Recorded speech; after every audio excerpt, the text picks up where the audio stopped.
বিসমিল্লাহির রহমানির রহিম। আসসালামু আলাইকুম ওয়া রাহমাতুল্লাহি ওয়া বারাকাতুহু।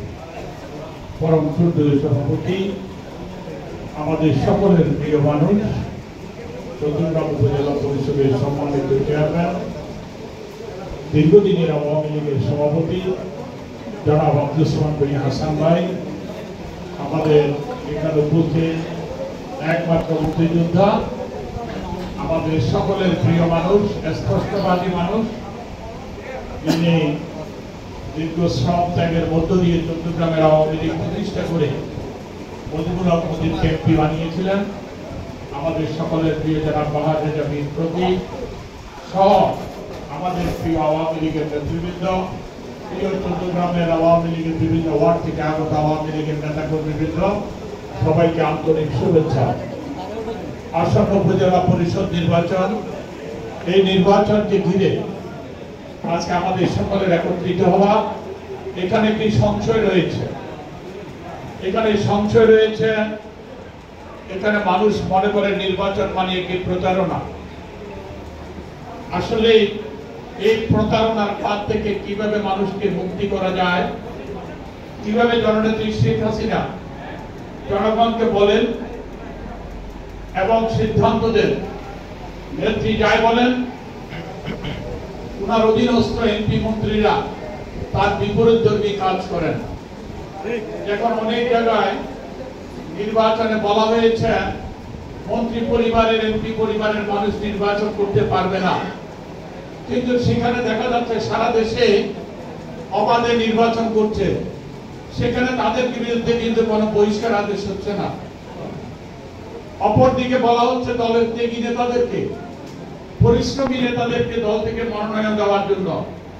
আমরা কি দেখতে পাচ্ছি, সেখানে দেওয়া হচ্ছে আজকে আমরা 3 জন মানুষকে আওয়ামী লীগের পক্ষ থেকে মনোনীত করেছি চট্টগ্রামে। একজন হচ্ছে গোলাম ফারুক হেলাল, একজন SM শাহিন মজুমদার, একজন রহিম আক্তার শিল্পী। আপনারা এই 3 জনের বিপরীতে যারা প্রার্থী হয়েছে, আপনারা দয়া করে একটু তালিকাটা দেখেন, 2টা তালিকা আপনারা দেখেন, কোন মানুষটা আপনাদের সবচেয়ে কাছের এবং পরিচিত। আজকে যারা ক্ষমতার জোরে বাহবা দিচ্ছেন, আপনি অনেকে আছেন ত্যাগী মানুষ, ভয় ভীতিতে আপনারা আজকে আমাদেরকে ছেড়ে অন্যত্র চলে গিয়েছেন, অন্যত্র গিয়ে আপনারা ভোট চাচ্ছেন, অন্যদের জন্য কথা বলছেন। আমি একটি কথা বলি, কোরবানির সময় আমরা খাসি জবাই দিই, ঠিক কিনা বলেন?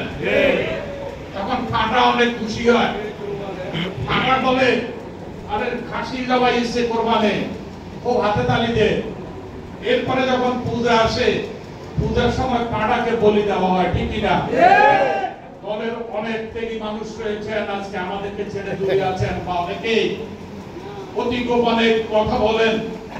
আমি আপনাদেরকে বলতে চাই, আজকে আমি এই মঞ্চে যারা আছেন বা মুজিবের সাথে আমাদের সাথে যারা রাজনীতি করেন, ওই ধরনের মানুষেরা আছেন, আজকে তাদের উদ্দেশ্যে আমি বলতে চাই, আসলে যে নেতাদেরকে আজকে আপনারা নেতা মানছেন, তাদেরকে আপনারা কেউই আওয়ামী লীগের দুঃসময়ে আমরা যখন চট্টগ্রামের রাজপথে স্লোগান বলেছিলাম, আপনারা কি তাদেরকে পেয়েছিলেন? আমরা কিন্তু তাদেরকে পাই নাই। তাহলে আপনারা কাকে নেতা মানছেন? আপনারা স্পষ্টভাবে আমি বলছি, আজকে যদি গুণবতীর শহীদ আহমদ খোকনকে উপজেলা চেয়ারম্যান দিতেন, গুণবতীর আনোয়ারকে দিতেন, আমাদেরকে ভালো লাগে না, আমাদেরকে আপনার পছন্দ হয় না। আমরা কিছু স্পষ্ট কথা বলি, আমরা কিছু লম্বা, আমরা কিছু উঁচু হয়ে গেছি, আমাদেরকে কেটে ছোট করতে হবে। আমাদের পথ আপনি বলেন, আওয়ামী লীগের কমিটি যখন সেক্রেটারি প্রার্থী হলাম, তখন উনার সাথে আমরা আমাদের সংসদ সদস্য মহোদয়ের কাছে আমি যখন বললাম আমি আওয়ামী লীগের সেক্রেটারি হতে চাই, তিনি বললেন পথ অনেক লম্বা, রাজনীতির পথ অনেক লম্বা। কিন্তু আজকে আমি দেখি রাজনীতির পথ আপনি এত ছোট করে ফেলেছেন যে যাদেরকে জীবনে আওয়ামী লীগের পাশে পাই নাই, তারা আজকে আওয়ামী লীগের কমিটিতেও তাকে উপজেলা চেয়ারম্যানের মতো দায়িত্ব পায়। আজকে তাদের জন্য পথ ছোট, ওই সৈয়দ আহমদ খোকনের জন্য পথ হচ্ছে লম্বা, গুণবতীর আনোয়ারের জন্য পথ লম্বা, আলপরার গোলাম ফারুক হেলালের জন্য লম্বা, মেয়র মিজানদের জন্য লম্বা, শাহজালাল মজুমদারের জন্য, শাহিনের জন্য লম্বা পথ, মহিবুল আলম কারণের জন্য লম্বা পথ, বিপি ফারুকের জন্য লম্বা পথ, আজকে বম আফতাবের জন্য লম্বা পথ ছিল। আজকে আওয়ামী লীগের এই মানুষগুলো আমরা ভেবেছিলাম, পত্রপত্রিকা দেখেছিলাম কামরুল মোল্লা আওয়ামী লীগের ভাইস চেয়ারম্যান প্রার্থী হবে আওয়ামী লীগের পক্ষ থেকে, এমপি সাহেবের পক্ষ থেকে, কিন্তু পরবর্তীতে দেখলাম কামরুল মোল্লার নাম পাওয়া নাই। কামরুল মোল্লার জন্য আজকে অনেক লম্বা পথ হয়ে গেছে। আজকে আপনি ক্ষমতার জোরে বাধ্য করে এইসব মানুষগুলোকে ব্যবহার করেছেন, ব্যবহার করছেন। আমি দীর্ঘদিনের রাজনৈতিক সাথী যারা ছিল আজকে অনেকেই তাদের জন্য এই লম্বা পথ, আজকে পিচ্ছিল পথ, তাদের জন্য এই পথ মসৃণ নয়, আজকে মসৃণ হয়ে গেছে তাদের জন্য যারা কখনোই আওয়ামী লীগ করে নাই, আজকে তাদের জন্য হচ্ছে এই পথ হয়ে গেছে অনেক সহজ পথ। তাই আমি সকলকে বলি, আমরা আজকে দিন দিন কখনো খাসি কোরবানি হবে, কখনো ফাটার বলি হবে, কিন্তু চৌদ্দগ্রামের রাজনীতিতে শুধু ওই ত্যাগী কর্মীরা বারবার বলি হবে, আর বাকি সুবিধাভোগী মানুষগুলো ক্ষমতার চেয়ারে বসে থাকবে। এই অবস্থা চৌদ্দগ্রামের রাজনীতিতে থাকতে দেওয়া যায় না।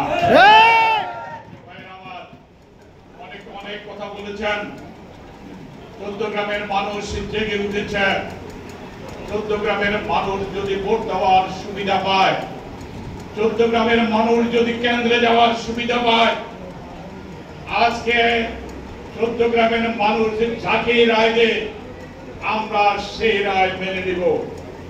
কিন্তু জনগণের রায় কিছু সংখ্যক মাস্তান দিয়ে প্রশাসনকে ব্যবহার করে, রাষ্ট্রের যন্ত্র ব্যবহার করে যদি নির্বাচনে যদি রেজাল্ট পাল্টানোর চেষ্টা করা হয়, যে চেষ্টাটি করে আপনি এমপি নির্বাচিত হয়েছেন, যে চেষ্টা করে, যে অপরাধ করে এমপি নির্বাচিত হয়েছেন, আরেকটি অপরাধ করার চেষ্টা করবেন না।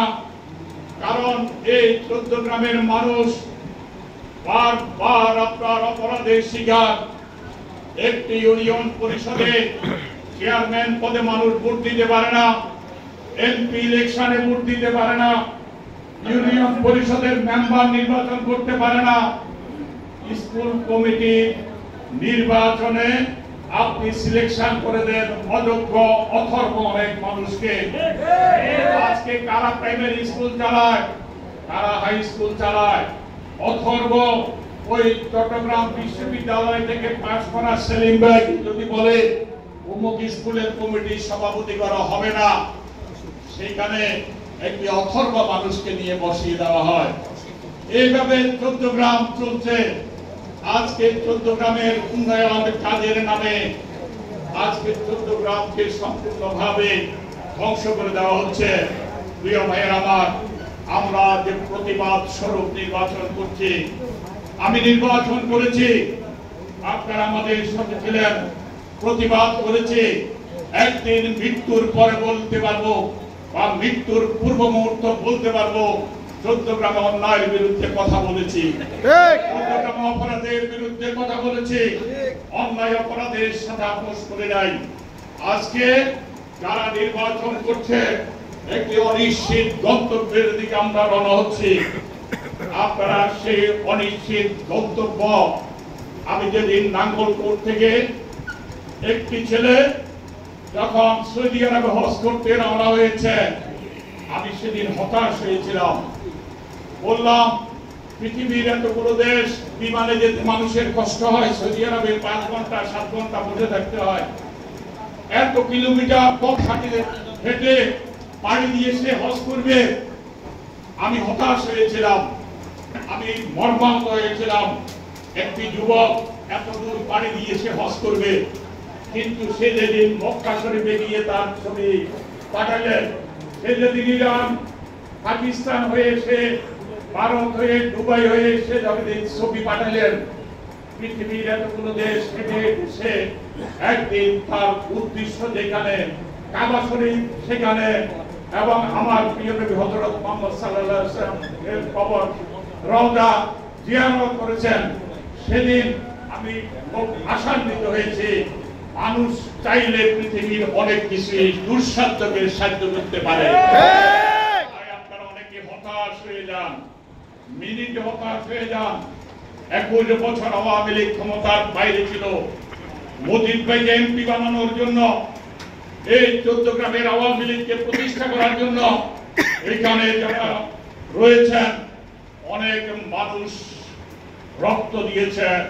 অনেকে জেল জুলুম নির্যাতনের শিকার হয়েছে কিন্তু এখনো 14 গ্রামের আওয়ামী লীগের অন্যায় অপরাধ দূর করার জন্য এখনো খুব বেশি মানুষকে জেলে যেতে হয় নাই অল্প সংখ্যক আরো অনেক মানুষকে জেলে যাওয়ার প্রস্তুতি নিতে হবে অন্যায়ের বিরুদ্ধে কথা বলতে গিয়ে অনেক নেতা কর্মীকে আরো নির্যাতনের শিকার হতে পারে আপনারা হতাশ হয়ে যান ভীত সন্ত্রস্ত হয়ে যান ভীত সন্ত্রস্ত হবেন না সাহসিকতার সহিত আগামী দিনের 14 গ্রামের অন্যায় অপরাধের বিরুদ্ধে কথা বলার জন্য প্রস্তুতি নেন ইনশাআল্লাহ ওই নাঙ্গলকোটের যে ছেলেটি সৌদি আরব পর্যন্ত হেঁটে গিয়ে হজ করার প্রস্তুতি নিয়েছেন আপনারা একদিন আপনাদের গন্তব্যস্থলে ইনশাআল্লাহ পৌঁছাতে পারবেন অনুরোধ করি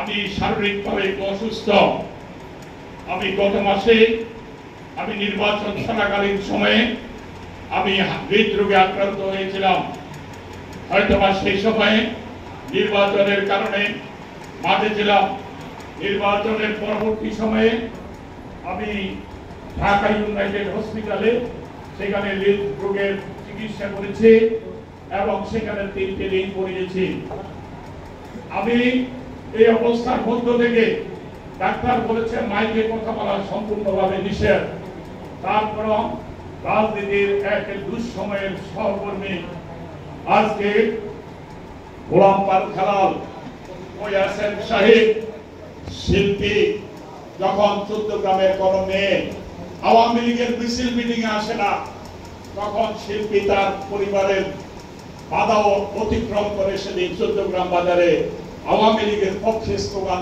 তুলেছিল সেই হচ্ছে শিল্পী আর তার বিপরীতে কাকে প্রার্থী দেওয়া হয়েছে আমি নাম জানি না সে কে আমি তাও চিনি না আসলে এই হচ্ছে 14 গ্রামের বাস্তব পরিস্থিতি ভাই চেয়ারম্যান শাহিন তার বাবা জীবন দিয়ে আওয়ামী লীগ করেছে সর্বশেষ 2001 সালে মুজিব ভাই নির্বাচনে তার বাবাকে সেদিন গোবিন্দপুর ভোট কেন্দ্রে সেখানে বোমা বিস্ফোরণ করে তার বাবাকে আহত করা হয়েছিল মুজিব ভাই নির্বাচনে মুজিব ভাইকে বিজয়ী করার জন্য 2001 সালে সেই বছর চেয়ারম্যানের ছেলে সে চেয়ার পায় না কোথাও তার জন্য চেয়ারে রাখাও পড়েছে তারপর নির্বাচনে মাঠে এসেছে আমরা অনুরোধ করেছি নির্বাচন করার জন্য আপনারা সকলেই আপনারা এই বিষয়গুলো বলবেন মাঠে ঘাটে এই মানুষগুলোকে প্রতিষ্ঠিত করতে হবে জালাল চেয়ারম্যানের মতো মানুষ তার অফিসে তালা মেরে দেয় তার গায়ে হাত দেয় তার গায়ে হাত দেওয়ার জন্য পরিকল্পনা নেই তাকে হত্যা করার জন্য বন্দুক ঘুষিয়ে দেয় ভাই উনি আমাদের মুরব্বী ওনাকে কাশীনগর মারাত্মকভাবে প্রহার করেছে এইভাবে মেয়ার বাজারে গত 6 জুন সেখানে ওনাকে মৃত্যুর সাথে পাঞ্জা লড়ে সেদিন আজকে এখানে আমাদের সাথে এখনো আছে আজকে আমাদের অনেক ছোট ভাই হতাশ হয়ে যায় আর মায়ের মতো মানুষ যদি এই বয়সে তাকে শরীরের প্রত্যেকটি অঙ্গ প্রত্যঙ্গে আজকে গায়ে বাড়ির দাগ এই কথাগুলো বললে চোখের পানি আসে আজকে আমাদের অনেক ছোট ভাই হঠাৎ করে হতাশ হয়ে যায় কেন ক্ষমতার সুবিধা ভোগের জন্য ক্ষমতা নয় ক্ষমতা হচ্ছে 10 বছর মেয়র ছিলাম গ্রামগঞ্জের সাধারণ মানুষের উপকার করেছি ক্ষমতা হচ্ছে মানুষের উপকারের জন্য ক্ষমতা কোনোদিন ব্যক্তির পকেট থেকে কোটি কোটি টাকা বানানোর জন্য ক্ষমতা নয়। আজকে সেই লোভ লালসা ত্যাগ করা মানুষগুলো আজকে চট্টগ্রামে আমাদের এই সারিতে রয়েছেন। আমি সকলকে বলি, আসুন আমরা একটি ঐক্যবদ্ধ আওয়ামী লীগ চেয়েছি চট্টগ্রাম। আমরা চেয়েছি চট্টগ্রামের থেকে আওয়ামী লীগের নেতা কর্মীরা সকলে আমরা এক হয়ে চট্টগ্রামের আওয়ামী লীগকে আমরা সাজাতে চাই। কিন্তু আমাদের জন্য পথটি অনেক লম্বা হয়ে গেছে। সেই লম্বা পথ পাড়ি দিতে হবে। ওই নাঙ্গলকোটের ছেলেটার মতো আমাদেরকে কাবা শরীফের উদ্দেশ্য যেখানে, সেখানে আমাদেরকে পৌঁছানোর জন্য করতে হবে। আসুন সকলে এক হয়ে, খাওয়ার সময় হয়ে গেছে, আমরা সকলে খাবার খাবেন। এখানে আমাদের আপনারা সকলে খাবার খেয়ে এখান থেকে যাবেন। আর আমাদের সভাপতি সাহেব অতি গুরুত্বপূর্ণ সময় নষ্ট করে দীর্ঘক্ষণ বসে আছেন। আজকে ওনার অনুপ্রেরণায় আজকে আমরা সকলে উদ্বুদ্ধ হয়েছি এবং চট্টগ্রামের আগামী দিনের নির্বাচনকে চ্যালেঞ্জ হিসেবে গ্রহণ করেছি। সবাইকে আন্তরিক ধন্যবাদ। আগামী দিনের চট্টগ্রাম হোক একটি সুন্দর পরিচ্ছন্ন চট্টগ্রাম। যে চট্টগ্রাম স্বপ্ন দেখেন, যে দেশটি স্বপ্ন দেখেছেন বঙ্গবন্ধু শেখ মুজিবুর রহমান, একটি পরিচ্ছন্ন বাংলাদেশ, একটি আধুনিক বাংলাদেশ, একটি সোনার বাংলা। আর যে স্বপ্নটি দেখেছিলাম আমরা অতি ছোটকাল থেকে, এই চট্টগ্রামকে আমরা একটি সুন্দর চট্টগ্রাম গড়ে তুলব। সেই চট্টগ্রাম গড়ে তোলার জন্য আপনাদের সকলের সহযোগিতা কামনা করে প্রিয় চট্টগ্রামবাসীকে ঐক্যবদ্ধ হয়ে আগামী দিনের সুন্দর চট্টগ্রাম গড়ে তোলার জন্য আমাদের আলপাড়ার সাবেক চেয়ারম্যান, থানা আওয়ামী লীগের নেতা আমাদের গোলাম ফারুক হেলাল, এস.এম. শাহীন মজুমদার এবং রহিমা আক্তার শিল্পীকে আপনারা নির্বাচিত করার মধ্য দিয়ে একটি পরিচ্ছন্ন চট্টগ্রাম গড়ে তুলতে চাই আমরা। সবাইকে ধন্যবাদ। আল্লাহ হাফেজ। জয় বাংলা, জয় বঙ্গবন্ধু।